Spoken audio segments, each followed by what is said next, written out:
नमस्कार, बहुत स्वागत है आपका डिबेट लाइव बड़ी बहस मध्य प्रदेश में। मैं हूं आपके साथ अमित शर्मा। दलित आदिवासियों को साधने के सियासी जतन के बीच अब सागर प्रदेश की सियासत का पावर हब बन गया है। दोनों पार्टियों के दिग्गज यहां अगले कुछ दिनों में ताकत दिखाते नजर आएंगे। कांग्रेस यहां दलितों के उत्पीड़न और मंत्रियों की मनमानी को मुद्दा बनाए हुए है, तो वहीं बीजेपी संत रविदास स्मारक के निर्माण के जरिए कांग्रेस को जवाब देने की कोशिश में है। देखिए ये रिपोर्ट।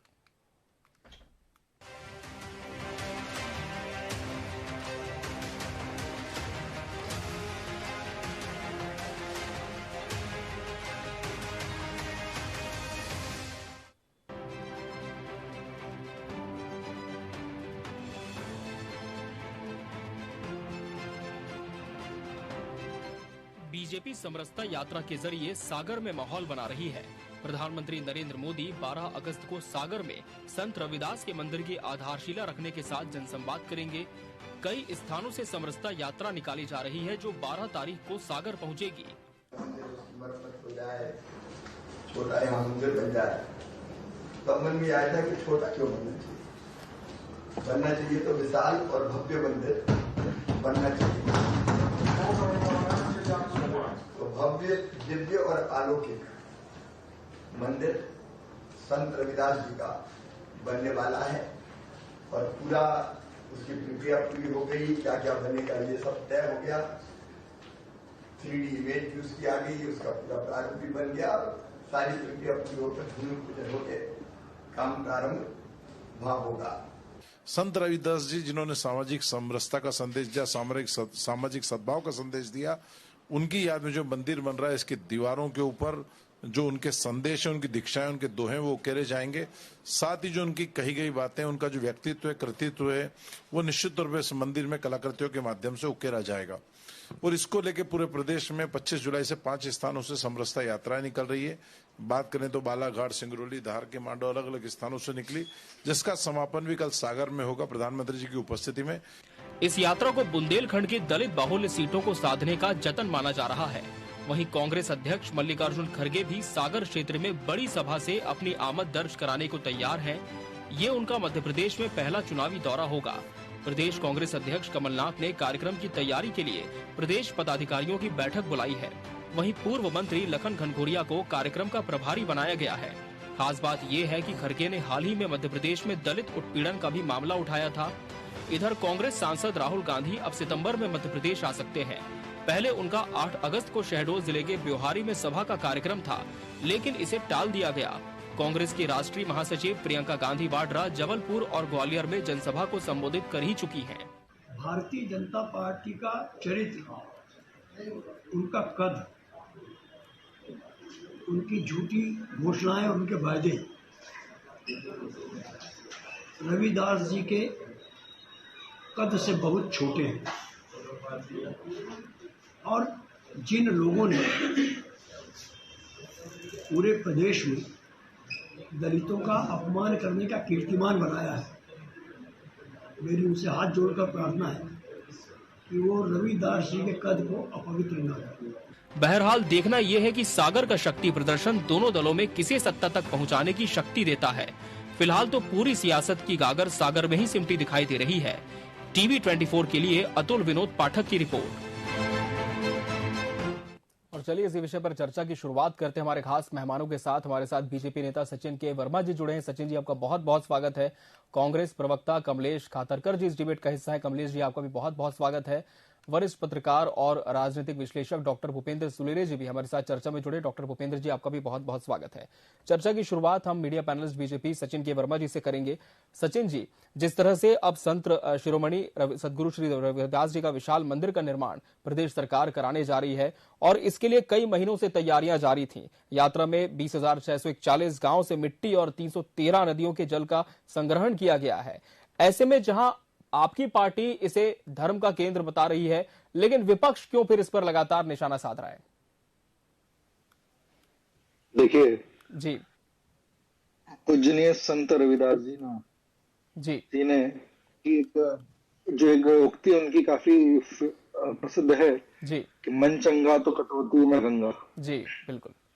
तो कंस्ट्रक्टिव क्रिटिसिज्म जो होता है जी वो तो राजनीति में जायज है जी, मगर जो कांग्रेस है वो सत्ता प्राप्ति की लोलुपता जो है जी वो उनको खाई जा रही है और कांग्रेस अपने जी जो अस्तित्व की लड़ाई लड़ रही है। जी तो इसलिए वो हर बात में जो एक क्रिटिसिज्म में होता है जी वो ढूंढने की कोशिश करते हैं कि हम आलोचना का कौन सा एक तरीका निकालें, कौन सा जी एक रास्ता निकालें। जी जो ऐसे संत होते हैं, जी संत पुरुष होते हैं या ईश्वर होता है, जी वो पूरी मानव जाति के लिए होता है। जी उसे किसी एक सत्ताधारी पार्टी जी के लिए या किसी राजनीतिक हलकों में उनका किसी भी तरह का उल्लेख होना जी उनकी छवि को जो है एक प्रयास होता है कि कलंकित करने का प्रयास होता है कि जी हम उसके ऊपर डिबेट कर रहे हैं कि संत रविदास जी।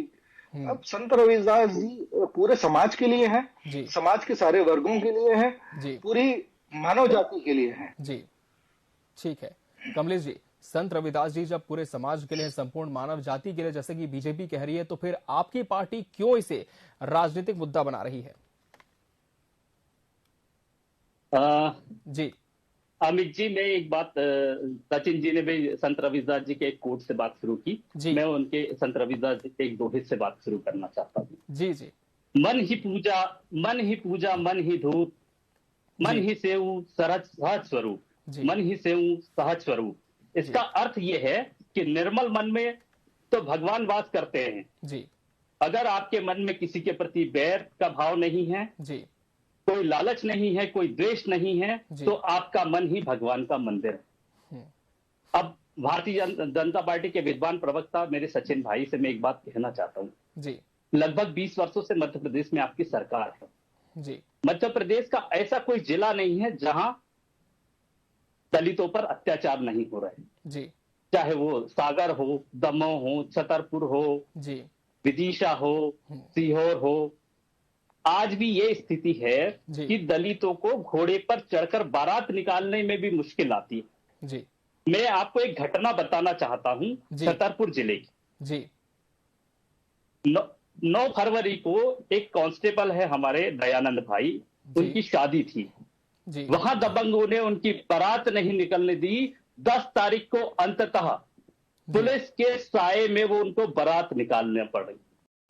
ये दलितों के प्रति अत्याचार का माहौल है मध्य प्रदेश में शिवराज सिंह चौहान की सरकार के नेतृत्व में। जी। ऐसा कोई दिन जी नहीं बीतता है जिसमें दलितों पर अत्याचार की कोई घटना ना होती है। जी। दलितों के चेहरे पर मल मला जाता है, दलितों को उसके साथ भेदभाव किया जाता है। इस तरह के माहौल के बीच में आप संत रविदास जी का मंदिर बनाने से अच्छा है जी सबसे पहले आप अपने मन को संत रविदास जी के मंदिर में परिवर्तित कीजिए, उनके वाक्यों को वो अपने मन मंदिर में बिठाइए। संत रविदास जी किसी इस देश के बहुत बड़े संत हुए हैं जी। उनके जो दोहे हैं, उनकी जो वाणियां हैं जी, वो गुरु ग्रंथ साहिब में भी वर्णित की गई है जी। तो सचिन जी, आपकी कथनी और करनी में बहुत फर्क है। आप कहते तो कुछ और है और करते कुछ और है, लेकिन आपके शासन काल में दलित अत्याचार का शिकार हो रहे हैं। संत रविदास जी के भक्त जो उनको भगवान के स्वरूप में पूजते हैं वो अत्याचार का शिकार हो रहे हैं। ऐसी दोहरी नीतियां मत बनाइए कि एक तरफ आप मंदिर बना रहे हैं, एक तरफ आप उनके भक्तों पर अत्याचार कर रहे हैं। ठीक है, आऊंगा सचिन जी, आपके पास में जरूर आऊंगा। उसके पहले हम डॉक्टर भूपेंद्र सुलेरी जी का रुख कर लेंगे। डॉक्टर भूपेंद्र जी, जिस तरह से अब महीनों तक ये यात्रा चली और कल इसका समापन सागर में हो रहा है, क्या खास वजह आप मानते हैं कि सागर का चुनाव इसके लिए किया गया? और साथ ही अब इस पूरे विषय पर लगातार राजनीति तो आप भी देख रहे हैं कि जब से हुई है शुरू, उसका कोई अंत नहीं दिख रहा है, लेकिन कितना फायदा इसका सरकार को मिल सकता है इस पूरी यात्रा को लेकर, इस पूरे आयोजन को लेकर?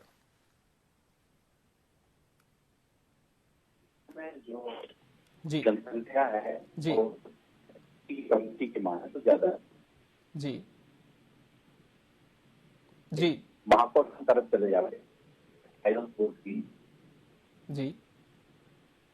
जी बढ़ती जो समीक्षा होती है का विवरण होता है जी तो अपने साल से, लेकिन मैंने अभी कांग्रेस के प्रवक्ता जो खाते होगी इसी समाज से आते हैं जी उनका काफी कुछ चित्रण सुना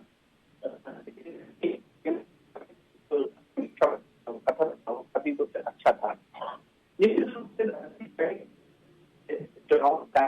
जी भूपेंद्र जी, आपकी माफ कीजिए, आपको रोक रहा हूं, माफ कीजिए, आपकी आवाज स्पष्ट नहीं सुनाई दे पा रही। एक बार फिर से आपसे हम कनेक्ट होने की कोशिश करते हैं, आवाज में बहुत ज्यादा डिस्टर्बेंस आ रहा है। तब तक मैं सचिन जी का रुख कर लेता हूं। सचिन जी, आपने सुना कमलेश जी की बातों को, साफ तौर पर उनका यही कहना है, जिस तरह से कांग्रेस पार्टी हाल फिलहाल में दलितों के विषय को उठाते हुए कहती आई है कि जब दलितों पर इतने अत्याचार हो रहे हैं, आदिवासियों के साथ भेदभाव प्रदेश में हुआ है, हाल फिलहाल में ऐसी घटनाएं बढ़ी हैं, और फिर क्या इस समरसता यात्रा के माध्यम से उन्हें कवर अप करने की कोशिश की जा रही है? कांग्रेस के आरोपों पर आपका जवाब। देखिए, जो कुछ अत्याचार ऐसे होते हैं जी, जो सत्ता समर्थित होते हैं, जी, सत्ता उस अत्याचार की सहभागी होती है। जी, अब कांग्रेस को देखिए, जी, इन्होंने बाबू जगजीवन राम को प्रधानमंत्री बनने दिया। जी, सीताराम केसरी जी की ऑन टीवी जी, जब लाइव टेलीकास्ट हो रहा था, तब उनकी धोती उतार कर उनको आधी रात को कांग्रेस के कार्यालय से बाहर फेंक दिया गया। तो जो सत्ता समर्थित जो अत्याचार होता है, उसके लिए तो पार्टी रिस्पॉन्सिबल होती है। यहाँ तो अगर अत्याचार हुआ है या ऐसी कोई घटना हुई है, तो हमारे माननीय मुख्यमंत्री शिवराज सिंह जी ने ऐसे जो व्यक्ति हैं उनको बुलाकर उनके पैर धोकर और उनसे क्षमा याचना की है कि हमारे सरकार में होते हुए आपके साथ ऐसी घटना घटित हो गई। तो जो कांग्रेस है, कांग्रेस में जो अत्याचार होते हैं वो सत्ता समर्थित होती है, सत्ता उसकी भागीदार होती है। और बीजेपी में अगर ऐसी अगर कोई खेदजनक घटना हो जाती है, तो हमारे जो मुखिया हैं वो उनको बुलाकर और उनके साथ में एक जो पैर धोकर और उनका जो अपमान हुआ है उसके लिए जवाब दें कि कांग्रेस अत्याचारों की समर्थक होती है। जी, दोनों बातों में बहुत फर्क है। सचिन, तो ये जी सचिन जी, मुझे कुछ पंक्तियां याद आ रही है आपकी बात सुनकर। अगर अमित जी आपका जी बिल्कुल, आप अगर आज्ञा दे तो मैं उसे पढ़ना चाहता हूं। कौन जात हो भाई, कौन जात हो भाई, दलित है साहब, नहीं मतलब किसमें आते हो जी, आपकी गाली में आते हैं, गंदी नाली में आते हैं, और अलग की हुई थाली में आते हैं साहब जी, मुझे लगा हिंदू में आते हो, आता हूं ना साहब आपके चुनाव में जी। क्या खाते हो भाई, क्या खाते हो भाई जो एक दलित खाता है साहब, नहीं मतलब क्या क्या खाते हो, आपसे मार खाता हूं, कर्ज का भार खाता हूं, और तंगी में नून तो कभी अचार खाता हूं साहब, नहीं मुझे लगा मुर्गा खाते हो, खाता हूं ना साहब आपके चुनाव में। ये सचिन जी की बातें इन पंक्तियों को पूरी तरह से प्रमाणित कर रही है। सचिन जी की पार्टी जो आरएसएस इनका मात्र संगठन है, कई बार आरएसएस के जो नेता है, मैं क्या कहूं, उनमें नेता कहूं या सामाजिक कार्यकर्ता हूं, जो भी कहूं, वो आरक्षण को खत्म करने की बात कर रहे हैं। ये कांग्रेस के ऊपर आरोप लगा रहे हैं। मैं सचिन जी आपसे कह देना चाहता हूं, संविधान में अनुसूचित जाति के लोगों को बराबरी का अधिकार किसने दिया? कांग्रेस ने।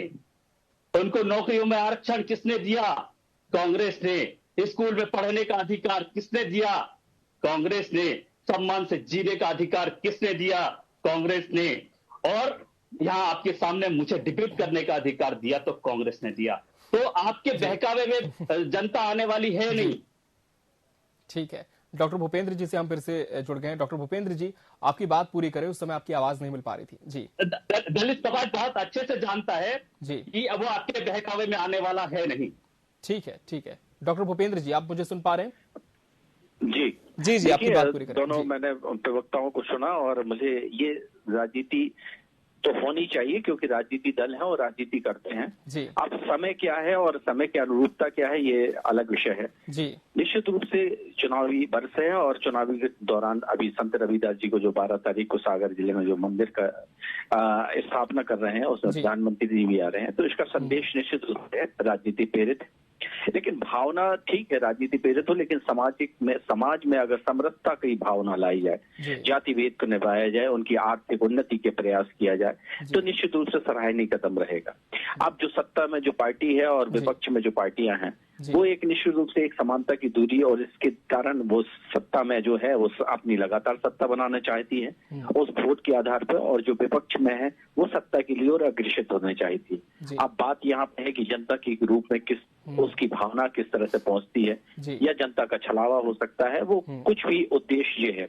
लेकिन अगर ये उद्देश्य राजनीति प्रेरित सत्ता के केंद्रित रूप में अगर समरसता की भावना से अगर ये कार्य किया जा रहा है, उसमें समानता की ध्येय छुपा हुआ है। लेकिन अभी वर्तमान में देखा भी गया है कि काफी कुछ जो पिछड़ा या दलित या जो समुदाय आदिवासी समुदाय है, निश्चित रूप से समानता की मुख्य धारा में तो आया है, और समानता की मुख्य धारा में बहुत अग्रसर भी हो रहा है। उसको चाहे नौकरियों में हो, चाहे व्यवसाय में हो, तो उसकी भागीदारी बढ़ी हुई है। लेकिन अगर ये वोट बैंक बना के रखा जाता है, तो यहाँ पे एक निश्चित रूप से इस चीज पे विचार राजनीति पार्टी को करना चाहिए कि वोट बैंक ना बना के हम उनको मुख्य धारा में लाएं, और ये सिर्फ ये चुनावी वर्ष में ये सब काम नहीं किए जाएं, ये समांतर रूप से कार्य किए जाएं, और लगातार कार्य हर वर्ग के लिए लगातार कार्य करते रहें। ऐसी योजनाएं इन पार्टियों को बनानी चाहिए, और निश्चित रूप से अभी नहीं बनाएंगे तो निश्चित रूप से आने वाले भविष्य में जो जागरूक नवीन वोटर है, जो नई युवा पीढ़ी है, वो इनको विवश करेगी कि अपने मैनिफेस्टो में ये सिर्फ चुनावी वर्ष में ये सब कार्य नहीं करें, अपितु ये पूरे लगातार 5 वर्ष तक ये सारे वर्गों के लिए कार्य करते रहें।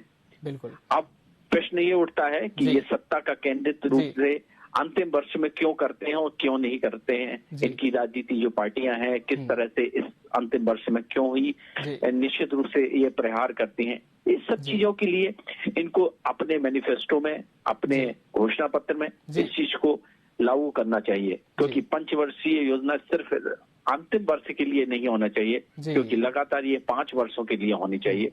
इस पे ध्यान देना चाहिए इनके वरिष्ठ नेताओं को, और जो नीचे उनके जो कार्यकर्ता हैं उनको भी इसका फीडबैक देना चाहिए, क्योंकि वो लोग तो इस मान्यता में व्यस्त हो जाते हैं कि हमको तो बस बड़े नेताओं ने ये कहा और इससे देश का एक राजनीतिक फायदा उठाना है, वोटर में परिवर्तित करने के लिए। तो हमारा इन दोनों पार्टियों से ये कहना है कि समरसता अगर लानी है तो समरसता योजनाओं के विभिन्न केंद्रों से भी लाने का प्रयास किया जाए, बिल्कुल करना चाहिए। लेकिन साथ साथ ये भी प्रयास करना चाहिए कि हमारी योजनाएं सिर्फ चुनावी वर्ष में ना आए, लगातार ये योजना चले, इन पे ध्यान दिया जाए और इस मुख्य धारा पे इनको लाने के लिए प्रयास किया जाए। और ये हमेशा दूरी जो बन रही है उस दूरी को पाटने का प्रयास किया जाए, भले चाहे प्रधानमंत्री के रूप में कार्य किया जाए या राज्य के मुखिया के रूप में मुख्यमंत्री कार्य करें या उनके मंत्रिमंडल काम करे या सामाजिक एक कार्यकर्ता काम करे या उनका एक पार्टी के नीचे स्तर का एक कार्यकर्ता कार्य करे, लेकिन कार्य के परिणाम निकलते हैं और उनकी भावनाएं बिल्कुल स्वच्छ और बिल्कुल सफेद पन्ने की तरह होने चाहिए और उसकी लिखावट हर एक को उनके मन स्थिति में अंकित होनी चाहिए और ये समाज में परिवर्तन देखना चाहिए, क्योंकि सत्ता की जिम्मेदारी इस चीज की होती है। मेरा तो यही अनुरोध रहेगा कि ये हमेशा लगातार योजनाएं चलने वाली योजनाएं होनी चाहिए और मुख्य धाराएं में इनको जोड़ना चाहिए, बल्कि हम एक वोट बैंक ना बनाएं, अपितु एक मुख्य धारा में इनको जोड़ के एक सर्वांगीण विकास और सर्वांगीण राष्ट्र, जो कि प्रधानमंत्री जी का भी कहना है कि मजबूत राष्ट्र, एक संविधान, एक विधान, इस तरह से एक योजनाएं होनी चाहिए। और निश्चित रूप से हमारा मानना है कि ये दोनों कार्यकर्ता, दोनों प्रवक्ता भी इस चीज से सहमत भी होंगे। बिल्कुल सचिन जी, इस बात से आप सहमत हैं कि जो पंचवर्षीय योजना बनाई जाती है निश्चित तौर पर उसका पूरा एक मास्टर प्लान होता है कि इस साल हमें ये करना है और अंतिम वर्ष तक यहाँ हमें पहुंचना है। लेकिन अक्सर ये देखा जाता है, जिस तरह से डॉक्टर भूपेंद्र जी ने भी कहा, कि चुनावी वर्ष में जो सक्रियता है योजनाओं की वो ज्यादा बढ़ जाती है। तो 4 साल यदि 5 साल इनमें ध्यान दिया जाए तो क्या बेहतरी नहीं होगी? देखिए, मैं इस बात से थोड़ा सा वरिष्ठ पत्रकार महोदय से सहमत नहीं हूँ। मेरा एक कहना यह है कि ये भारत के इतिहास के पहले प्रधानमंत्री हैं जिन्होंने अपने हाथ में झाड़ू उठाई है। स्वच्छता मिशन लेके आए, स्वच्छता मिशन में टॉयलेट्स बनी, लाखों टॉयलेट्स आज लोगों को साफ कर दिए प्रधानमंत्री जी ने उस झाड़ू से। कमलेश जी यहाँ पर प्रधानमंत्री जी ने चर्चा का स्तर है, ऊंचा रखना है, तो आप बीच में नहीं बोलेंगे, बिल्कुल बीच में नहीं बोलेंगे। आप आऊंगा कमलेश जी आपके पास, मेरी बात खत्म करने दीजिए, आपका समय आया। मैं काउंटर लेने जरूर आऊंगा कमलेश जी, आपके पास काउंटर के लिए जरूर आऊंगा। सचिन जी आपकी बात पूरी करें, कार्यक्रम के अंतिम चरण में हम जी देखिए जी। हाँ, तो उन्होंने लाखों टॉयलेट्स जो हैं इस देश में कांग्रेस के 50 साल सत्ता में रहने के बावजूद, जो एक गरीब आदमी, उसकी महिलाएं जो अपमान दिन रात सहन कर रही थी, कि वो बाहर जाके शौचालय को यूज कर रही थी ओपन में और उनके साथ में घटनाएं होती थी जी। उस अपमान से उनको बचाया। आज जब आप ट्राइबल एरियाज में जाओ, मैं खजुराहो कॉन्स्टिट्यूंसी में खुद गया हूँ, वहां पर जो लोगों का ये कहना है, वहां पर मैंने लोगों की रियल स्टोरी, सक्सेस स्टोरी उनकी मैंने रिकॉर्ड की। उसमें एक वेटर जो मिला, वो वेटर ये बोला कि मुझे 60 साल में पहली बार प्रधानमंत्री आवास योजना में घर प्राप्त हुआ है। आज लोगों को घर मिले हैं, उज्ज्वला योजना में लोगों को सिलेंडर मिले हैं। तो आज ये सारी जो योजनाएं हैं, ये सारी योजनाएं उसी तबके को मिली है। आज उसी की कंटिन्यूटी में आज एक मंदिर का निर्माण हो रहा है, एक संग्रहालय का उद्घाटन हो रहा है, तो उससे कांग्रेस जो है उसको एक राजनीतिक मुद्दा बना रही है। ये सारी जो योजनाएं हैं, ये सारी योजनाएं भी तो उसी तबके को मिली है। आज उसको आप उन सारी योजनाओं को भूल जाएंगे कि आज सिर्फ मंदिर ही उस समाज के लिए बनाया गया है, तो मंदिर ही सिर्फ एक कार्य हुआ है, उसके अलावा कोई कार्य नहीं हुआ है जी। तो सारी जो योजनाएं हैं वो कंटिन्यूटी से आज 9 सालों से चल रही हैं और इस प्रदेश में 18 साल से ये सब योजनाएं चल रही हैं। और उससे कांग्रेस जो है एक तो कॉपी कैट की तरह अपनी योजना लेके आते हैं। जब हम लाडली बहना योजना लेके आए तो उन्होंने नारी सम्मान योजना लेके आ गए। जब हमारी योजनाओं से आप सहमत नहीं हो तो वैसी योजनाएं लेके क्यों आते हैं कॉपी कैट बन के? जवाब ले लेते हम तो नहीं लेके, हम तो नहीं बोल रहे हैं कि हम सिलेंडर 500 रुपए में दे रहे हैं। हमने तो आपको कॉपी नहीं किया, आप हमारी योजनाओं को कॉपी करने की कोशिश करते हैं और उसके बाद में उन्हीं को क्रिटिसाइज करते हैं दोनों हाथ से, चित भी मेरी पट भी मेरी जी। तो इस तरह की जो नेगेटिव राजनीति जो कर रही है और इन जो नेगेटिव नैरेटिव ये फैलाने की कोशिश कर रही है, इसलिए जनता जो है कांग्रेस को जो है हार्ट शेप में लेके आ गई है और कांग्रेस जो है। ठीक है सचिन जी, आपको पूरा वक्त दिया गया। जी जी, सचिन जी ने बहुत अच्छी बात कही कि हम दलितों के लिए संत रविदास जी का मंदिर बना रहे हैं। अमित जी, मैं आपसे एक बात कहना चाहता हूं कि हमने दलितों को IAS IPS बनाया है, उन्हें सम्मान से जीने का मार्ग दिखाया है, उन्हें एक इंसान बनाया है। और 1947 से लेके जब तक हमारी सरकारें रही है, चाहे वो राज्य सरकारें रही हो या केंद्र सरकारें रही हो, हमने इस देश की जनता को वोट बैंक बनाने के बजाय नागरिक बनाने पे काम किया। अगर हम भी नरेंद्र मोदी जी की तरह इस देश की जनता को वोट बैंक बनाने का काम करते तो भारतीय जनता पार्टी का अस्तित्व में भी नहीं आ पाती। अब मैं कह देता हूं सचिन जी, आप झूठ बोलते हैं कि आप दलितों के लिए कुछ करते हैं। मैं NCRB के आंकड़े बताता हूं आपको। सबसे अधिक अपराध 63.6% जी मध्य प्रदेश में है जी, और राष्ट्रीय औसत जहां है 22.6%। तो आप ये देख लीजिए इसमें कितना बड़ा अंतर है। तो दलितों के ऊपर जो अत्याचार हो रहा है उनको रोकना क्या आपकी जिम्मेदारी नहीं है? जी ठीक है। दलित समाज को दबाकर ये जो प्राइवेट जो संस्थाएं बेची जा रही है उसमें क्या, उसमें किसका नुकसान होगा? उन दलितों के बच्चों का जिनकी नौकरियां जा रही है। क्यों? क्योंकि जब ये संस्थान प्राइवेट हो जाएंगे तो उनकी नौकरियां छिन जाएगी, उनका रोजगार छिन जाएगा, वो सड़क पर आ जाएंगे, वो आपकी दी हुई खैरात के गुलाम बन जाएंगे।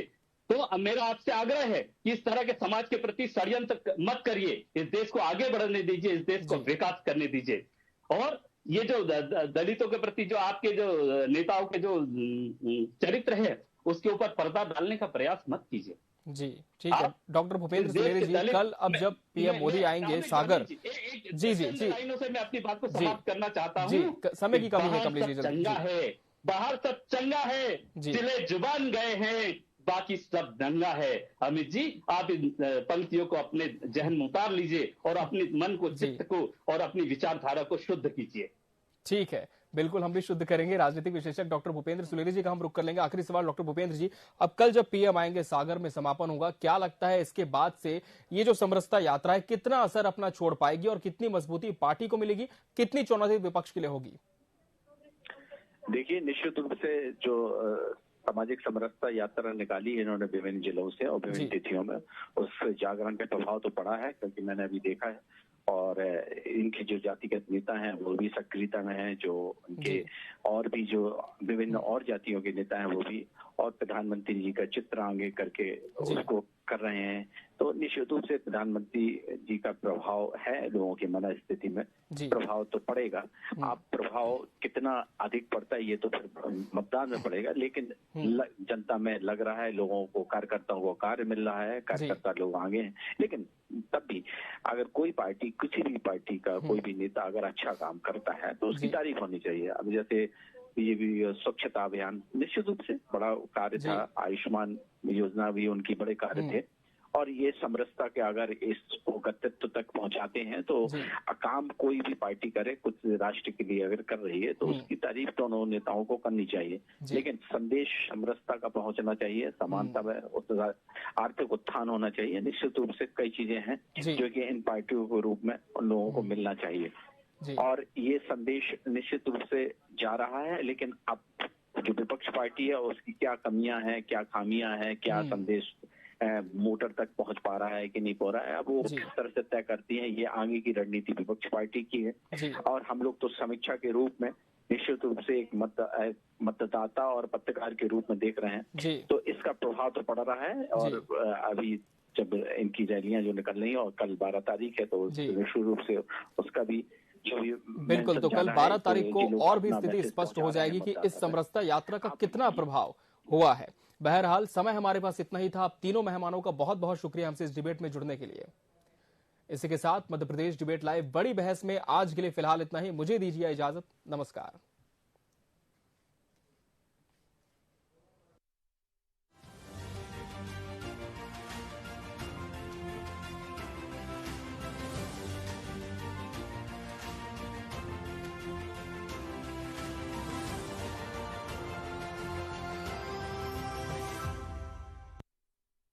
राजनीति खेल है शह और मात का, घात और प्रतिघात का। राजनीति के खेल में कौन है राजा, कौन है प्यादा, कहां टूटी है संयम की मर्यादा, जनता में कौन लोकप्रिय है ज्यादा। बताएंगे सच पूरा, कभी नहीं आधा। अपने दर्शकों से हमारा है ये वादा। टीवी 24।